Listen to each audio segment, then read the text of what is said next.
All right, we're going to go ahead and get started. It is 1 after. I want to welcome everyone to our first Device as a Service Lunch and Learn. We're going to be talking about how to request services for new computers, new leases, also through onboarding and some other really great information. On the screen, I am sharing. If you have a question while we are going through the presentation, feel free to put that in the chat. We have several moderators that are going to be answering questions as we go along. And if at the end we have a spot for questions and answers as well, and I'll try to run through any of those that did not get answered there. Let's jump right in. So today we're going to be providing an overview of the Device as a Service solution and also ensure the overall understanding of what will be delivered come July 1st. We're going to provide an overview of the onboarding and request submission process, provide information on the available DaaS information resources, and then also at the end, like I said, provide an opportunity for you to ask questions. However, I want you to ask questions as we go through the presentation. I have people that are moderating this so that we can get all of those answers as we go.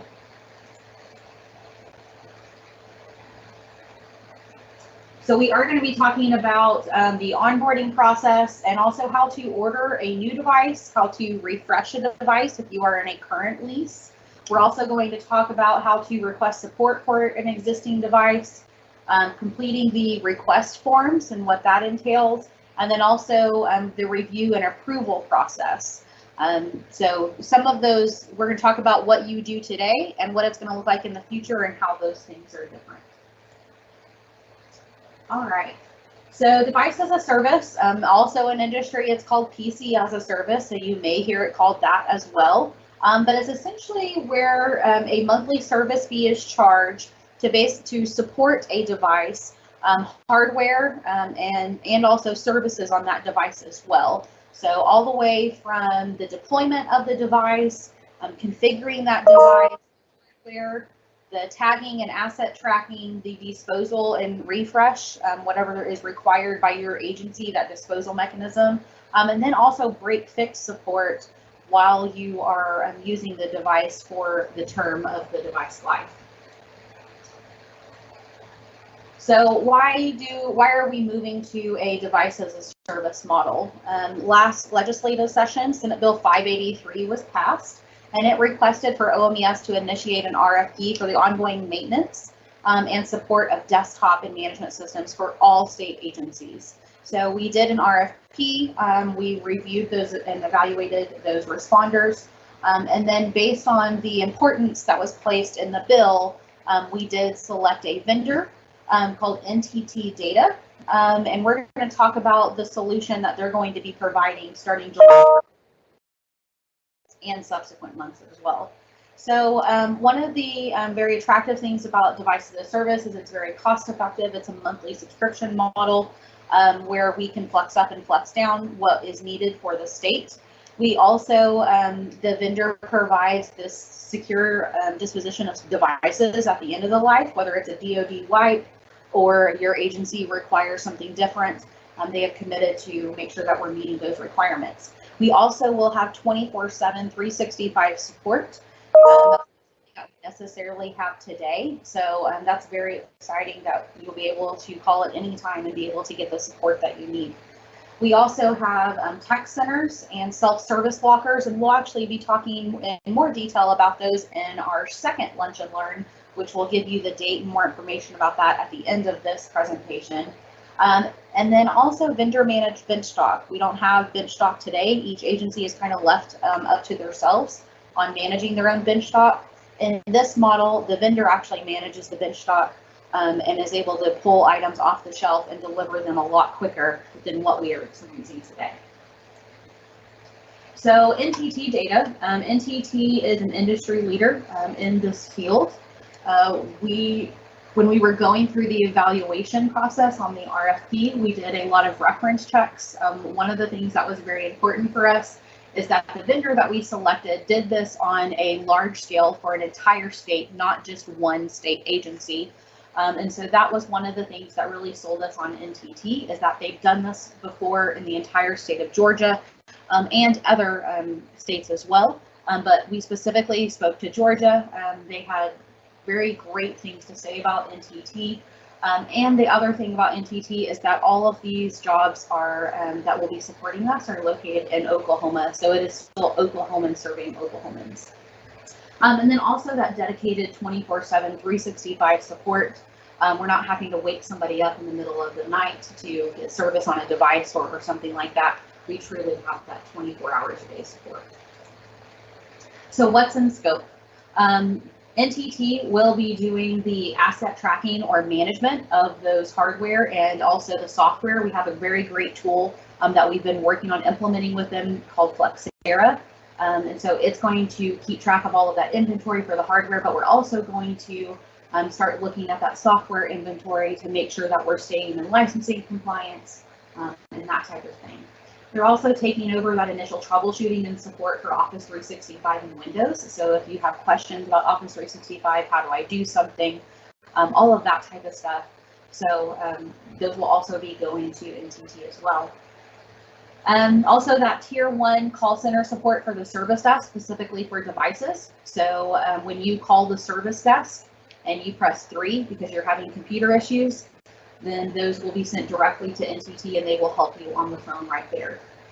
We're also, NTT is building out a service catalog, and that's what we're going to talk about today. How do you order new devices or refresh your current lease device and those types of things.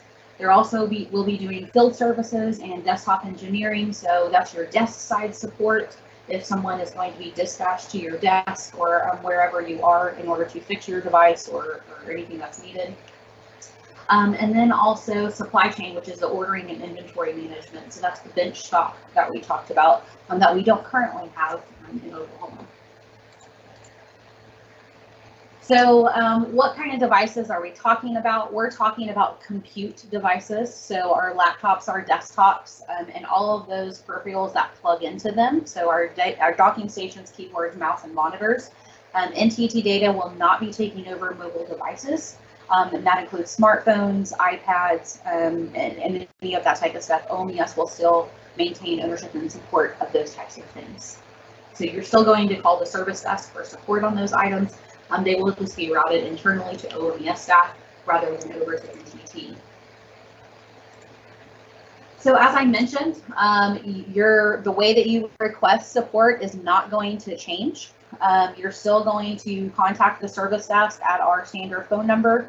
You're still going to, you can email, you can also use our portal, or we also have live chat. So all of those mechanisms are available in order to get a request into NTT. It's not another number that you have to remember or anything like that.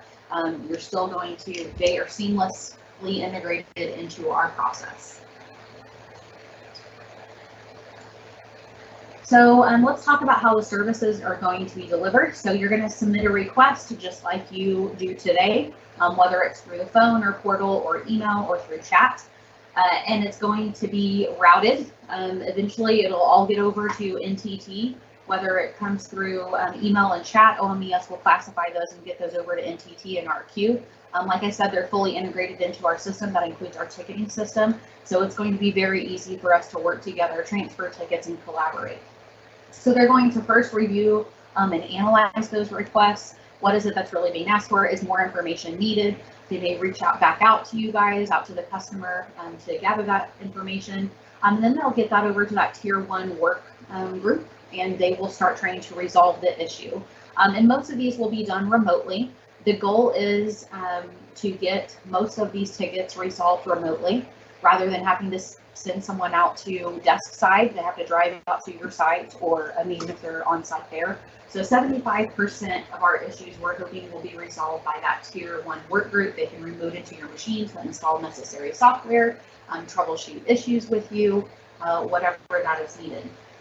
If for some reason it requires a field service tech to be boots on the ground and lay hands on your device, then they will dispatch a field service tech to work that request and then complete it. And then at the very end, you'll receive a customer satisfaction survey.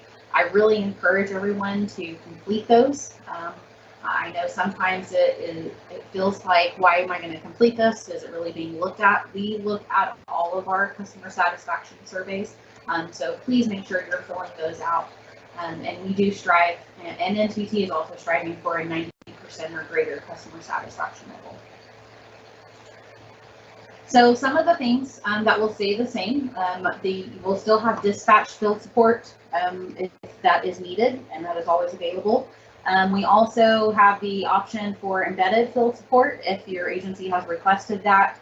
We also have desk side support and delivery for new devices. So when you order a new device, which we're going to talk about here in just a minute, they will have that desk side support there for you to get all of those set up. We have after hours and emergency support as required. You're going to call the same phone number that you called today. It's not a new process. And then something to note is that NTT has the security clearance required for your agency in order to access your devices and those types of things.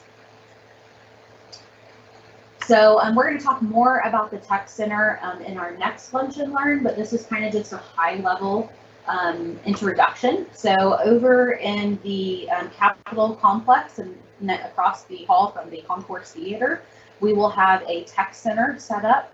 And this is a convenience. This is for the convenience of those people there, or if you're coming in and visiting one of those buildings, then you can definitely go down to the tech center and ask questions, get that face-to-face interaction and support. So that will be available at the very beginning of our implementation. The other really exciting thing are our self-service lockers. These will be placed strategically across the state. You can see the locations there on the slide. But the idea is that a NTT can put a device in one of these machines, and if they need to go pick one up as they are coming out to visit you and replace your device, or they can also put them in here, give you a code, and you can go get a ready device for you in one of these lockers. So that's going to be a great convenience, cut down on that travel, and maybe get your devices fixed a little bit quicker. So we're going to talk about the order portal today, and so one of the things that you use today is the Dell order portal. Most of the people that are limited to see that portal are just procurement staff. And this new order portal, everybody will have access to see what devices are available, and we have an approval workflow that it will go through to get the agency approval that is needed. So that's one of the things that is a value added for us, is that everybody will be able to see what those devices are and initiate that process. So we're going to dig in a little bit deeper to the process, but it essentially starts out with the end user, so you as the customer. Once you make your device selection and that information, then it will go to your manager to approve that order, and then go to your agency buyer to actually input the PO number or P card information.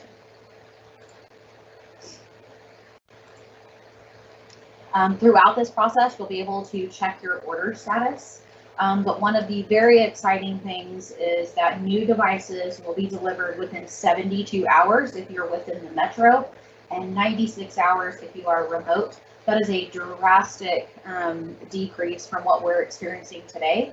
Today we average about 22 days in order to get a machine deployed from the time it is ordered from Dell and it is shipped to our deployment vendor, and they can get it ready for actual deployment. So that is a drastic decrease in the amount of time that we're going to be able to get computers on the desk. And that's all because we have that NTT will be managing benchtop. They will have devices on the shelf that they can pull off as needed to get you back to work. So let's talk about this request process just a little bit more. So within our new portal, the Tech Desk portal that you can submit all customer service tickets, there will be a quick link on that very front page for desktops and laptops where you can go to order a new device. Once you click on that link, it'll actually take you over to the NTT order portal. And you can select purchase new device, or you can select refresh new device. And so purchase new device is if you are entering into a new lease or a new purchase, you do not have an existing leased device, that is the option that you will select.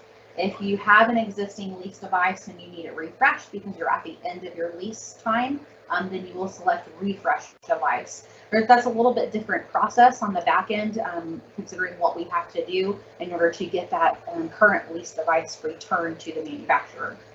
So also, all of your credentials, in order to sign into this, you're not going to have another username and password that you're going to have to remember.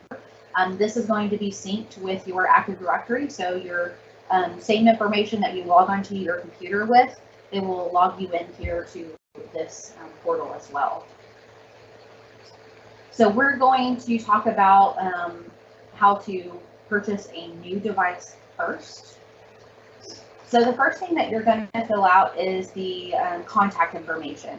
If you are requesting this device on behalf of somebody else, you can indicate that here.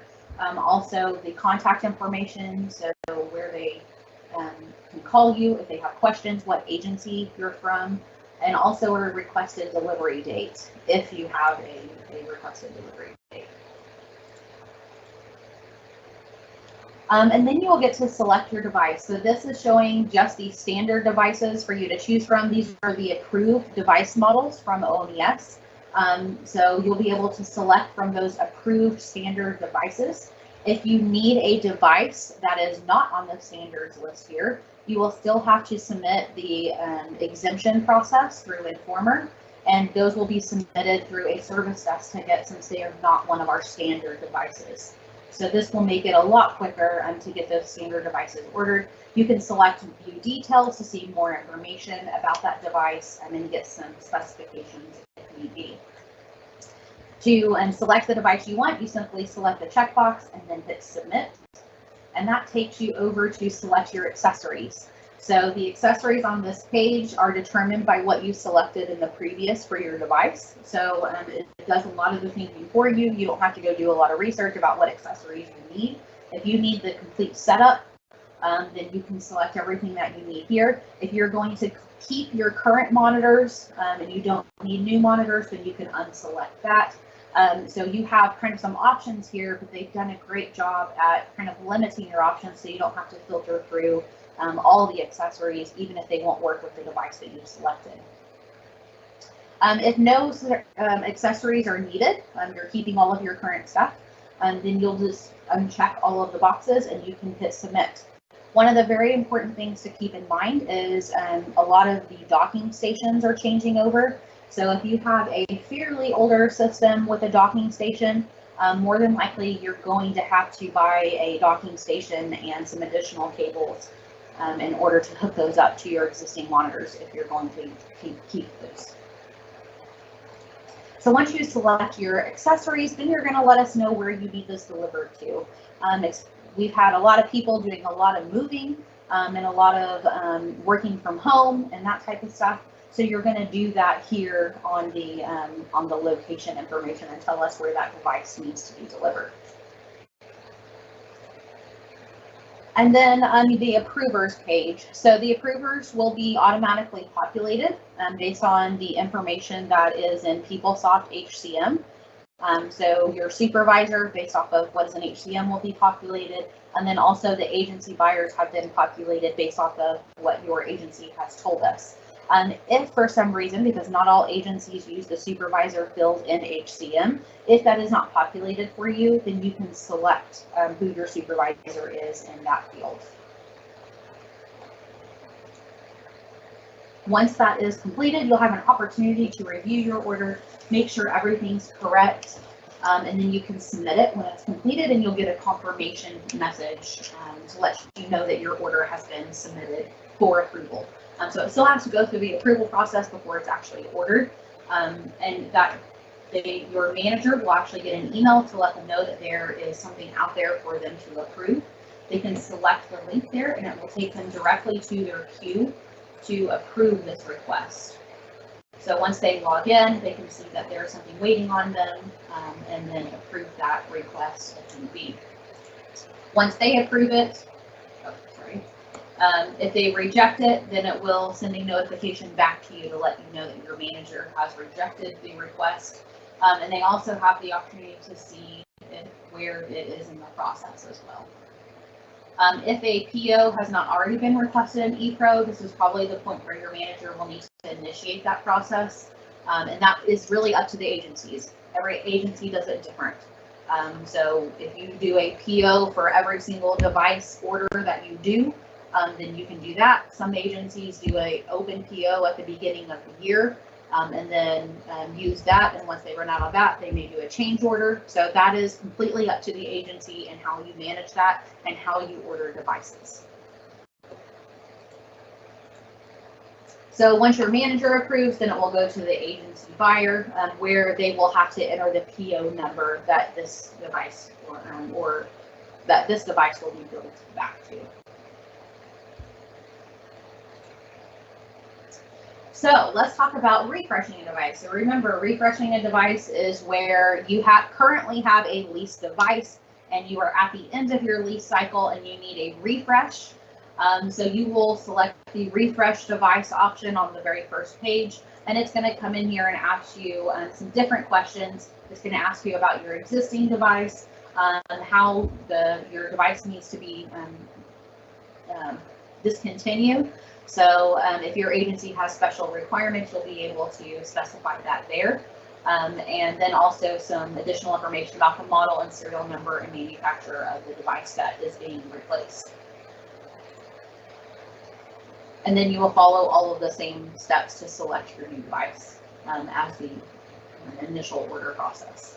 You can also come out here to the order portal and track your order. So if you want to see where it is at in the approval process, maybe it's been sitting with your manager for a couple of days, you can go talk to them and see if they have questions or what the holdup is there. So some frequently asked questions for the order process. So how do you find out what devices or accessories you should order? If you're not sure, or you get to the accessories page and you're not sure if you need a dock or what cables you need, you can call the service desk at the same phone number we have today, option number 3 for computer issues, and that will get you over to the NTT service desk, and they'll be able to help you answer all of those questions. How do you get an exemption ID for a purchase? If you are making a purchase, you'll still follow the exact same process, but you'll select that this is a one-time purchase, and you will have to enter your exemption ID. That exemption ID comes from the exemption request form that you submit through Informer. If you're not familiar with that process or you need assistance, please contact your IT strategist or your account executive, and they can help you out with that process.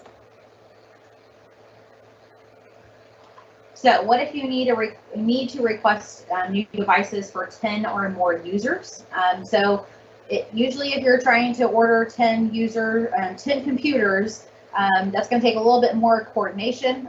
We may not want to take everyone down at one time in order to get new devices. So you can just simply submit a service desk ticket, and we'll actually get a project manager, or NTT will get a project manager assigned to your request, and they will coordinate that deployment with you. Okay.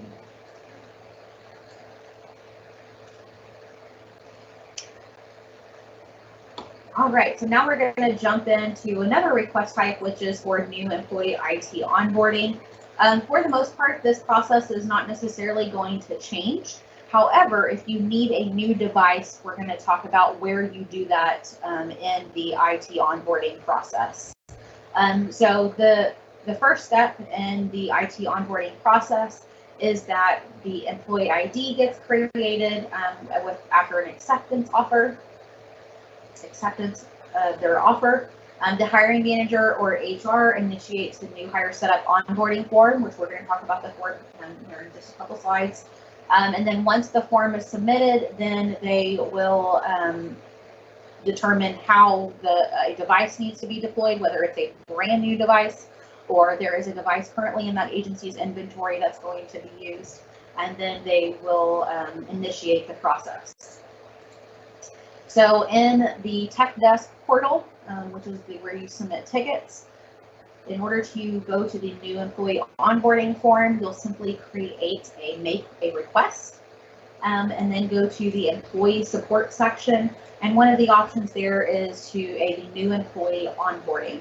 There's also a lot of different types of tickets that you can submit. You can do onboarding. This is also where you do separations, department transfers, where you update employee information, and that type of stuff. So the new employee onboarding form is a form that we created that has all of the questions that we need answered in order to set up network, phones, devices, file shares, access, all of that type of stuff, so that you are ready to go day one with that new employee. So this should, if you answer all of these questions fully, then this should get you what you need in order for them to hit the ground running on that very first day. So the first thing that they'll fill out is the agency name. This is going to pre-populate based off of the person that's filling the form.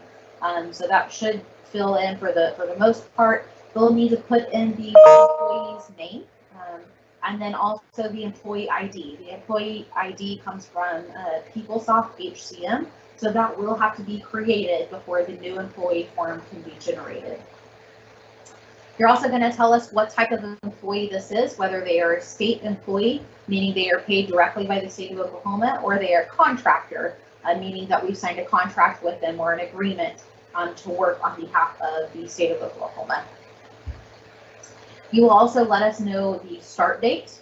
We do request that you give us at least 5 days prior to the employee start date to get everything set up. We have a lot of things that are very sequential, getting access set up before a device can be set up. So we do request at least 5 days.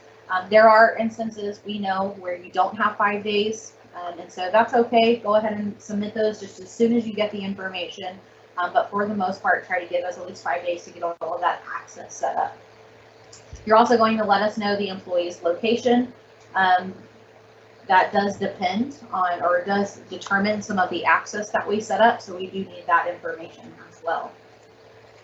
The other information on this phone is about your network and phone setup. So if you need a new network port or wiring, or if the port that they're at has been inactive for more than 30 days, it needs to be reactivated. That's the type of information that we'll need to know. We'll also need to know if they'll need a desk phone or what type of phone they will need. So we have your basic phone, a soft phone, an agency supplied cell phone, or also a contact center. We have a lot of people that have contact center or sidecars on their phones as well. And also special instructions for the phone setup. So if we have a lot of call forwarding or call trees that this person will need to be a part of, we'll need to know those specifics as well here.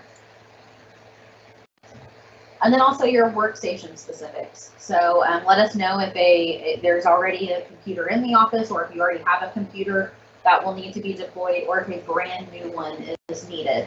So you will have to go complete that form for NTT for a brand new device if you don't have an existing device there at the agency. This form will not get you a brand new device. And so there will be a link on the new employee form for you to be able to do that if you select that option. You'll also let us know what type of workstation is needed, if we need to take one out of inventory, or if a virtual machine is needed. A virtual machine means that you are not getting a physical computer. We are setting up a computer in the cloud. So something like this, for instance, if someone's using a personal computer and you just need to create a virtual machine for them to have network access into the state and that type of thing. Also any printer information, if they have certain printers that they're going to need access to, and also whether VPN will be needed for this person. We can set all of that up day one, so you don't have to send subsequent tickets after they start. For the network access, you can let us know whether they need to be set up by another user. More than likely, there's someone else in that department that we can use as a model for their access. If you do select this option, the name that you put in, security provisioning team will pull that person's access and then reach out and review that access to make sure that that is all the access that they need, and there's not something on there that we didn't know about that this new person doesn't need access to. Also whether they need a scan folder and any share folder accesses as well. So let's talk about software for just a minute. This is the question that gets skipped the most, and we get a lot of subsequent tickets after somebody's start day asking for additional software to be installed.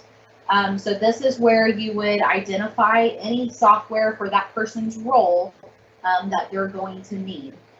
There are very few options that are currently on the form, things like Adobe Pro and that type of stuff. So most of these you will have to tell us what this person needs. We don't need to know that they need Office, Outlook, and those types of, and that automatically comes on your computer. It's what they need for their specific role that they're in.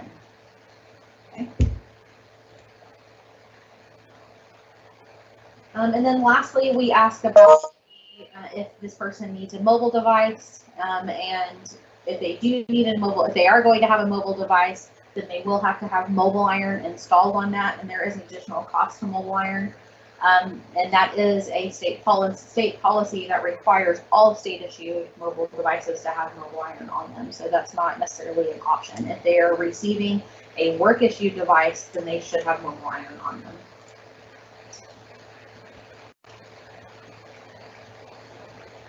So the other thing to note, if there are DSRs that are designated for each agency, and those are set up because the data that OMES houses is still the agency's data. It is not OMES's.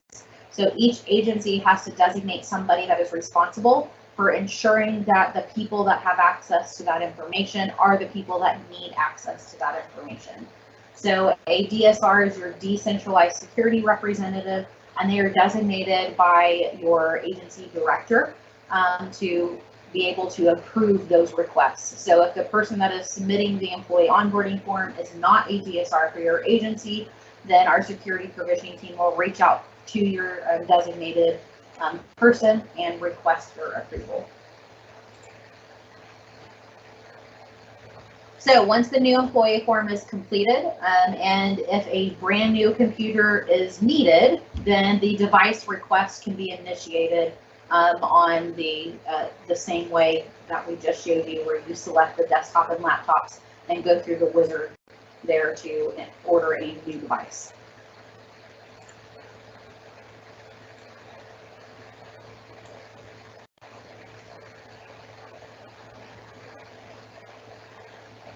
So I'm going to pause for just a minute. We have some questions coming in to the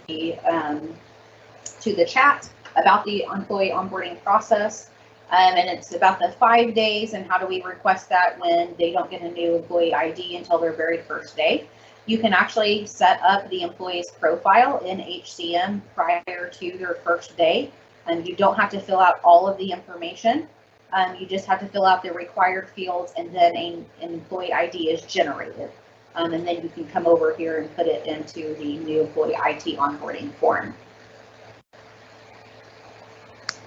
And then the second question was about board members, and I'm not sure which choices you're speaking about. So if you want to be more specific, I can speak to that. But for board members, you're going to fill out the same exact form in the employee ID fields, and you would be setting them up essentially as a contractor, unless you are onboarding them and creating a employee ID for them. But you could create a contractor ID for them, and we will generate that. So once you request the device, then NTT, and the order is approved, NTT will receive the order and fulfill the request, and they will image the machine and set up the device to fully be productive on day one. That is our goal. Day one, the person shows up, they have their device, and they're fully productive. They will deploy that device with tech support, and we will have some informational brochures on how to use their new technology. And if they're a remote worker, then the user will pick up the device at a designated office location, or if they are stationed or housed in an office, then the user, then NTT will visit them there after site. So the other very important piece to onboarding is offboarding. So we've just set up a bunch of people with access to things. We need to make sure that when they leave our agencies, whether they are employees, contractors, board members, whatever they are that we're submitting those offboarding forms, so that we can make sure we turn off any access to things that they may have had. So you can do that through the portal as well, and just select the employee separation option.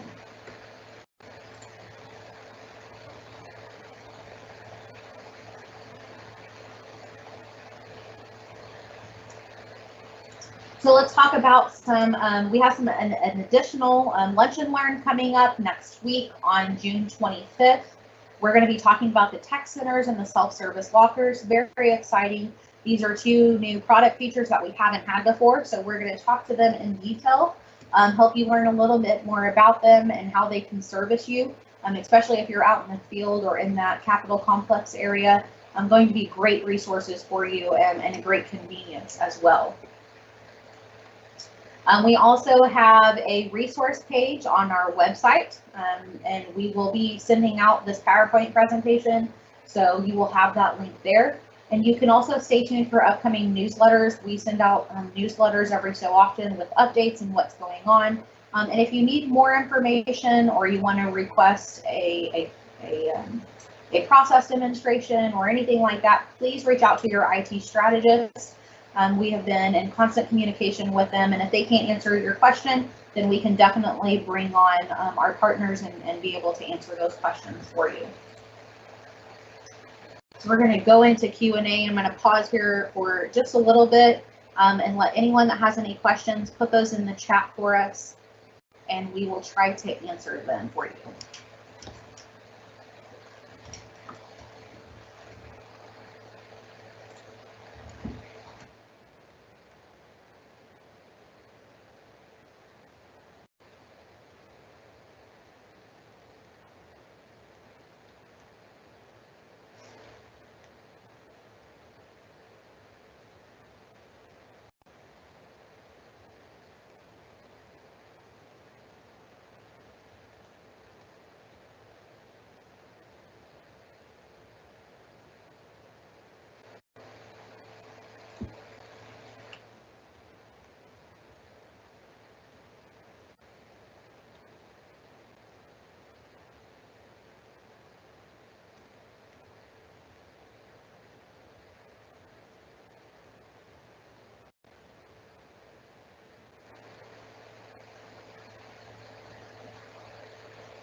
Okay, we'll stay on the line for anyone that has any questions. I really appreciate everyone joining us today for our first Lunch and Learn.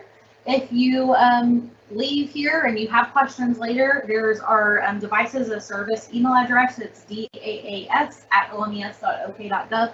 Feel free to send us questions or share that email address with anyone else that has questions as well. Thank you so much for everyone attending.